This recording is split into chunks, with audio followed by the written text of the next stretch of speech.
जय श्रीमन्नारायण। सभी को पद्मिनी एकादशी व्रत की हार्दिक शुभकामनाएं।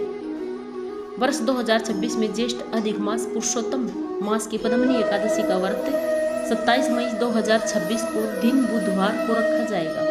हिंदू पंचांग के अनुसार उदया तिथि मान्य होने के कारण इसी दिन व्रत करना सर्वोत्तम है।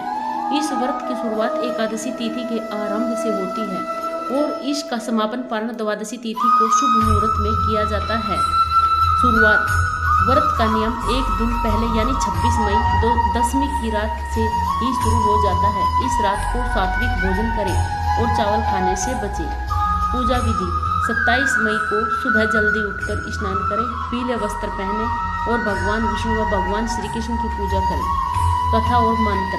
व्रत के दौरान भगवान विष्णु के मंत्र ओम नमो भगवते वासुदेवाय का जाप करें और पद्मिनी एकादशी की व्रत कथा जरूर पढ़े या सुने। समापन 28 मई को सुबह 5:25 से शुरू हो रहा है और 7:56 पे खत्म हो रहा है। इसी के बीच ब्राह्मणों को जरूरतमंदों को दान दक्षिणा देकर अपना व्रत खोलें। शुक्ल पक्ष की पद्मिनी एकादशी यानी कमला एकादशी भी कहा जाता है। यह अत्यंत दुर्लभ व्रत 3 साल में एक बार आता है। चलिए सब मिलके सुनते हैं पद्मिनी एकादशी व्रत कथा। पौराणिक कथा के अनुसार त्रेता युग में हैव्य वंश में कर्तवीर्य नाम के राजा राज्य करते थे। उनकी कई रानियां थीं, लेकिन किसी से भी उन्हें संतान सुख नहीं मिला। संतान प्राप्ति की कामना से राजा अपनी परम प्रिय रानी पद्मिनी के साथ गंधमादन पर्वत पर घोर तपस्या करने चले गए। हजारों वर्षों तक कठोर तप करने के बाद भी जब मनोकामना पूरी नहीं हुई, तब रानी पद्मिनी ने माता अनुसुईया से उपाय पूछा।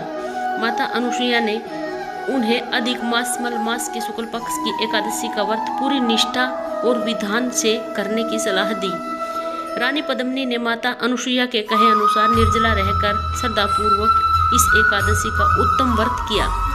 रानी की सच्ची भक्ति और व्रत के पुण्य प्रभाव से भगवान विष्णु अत्यंत प्रसन्न हुए।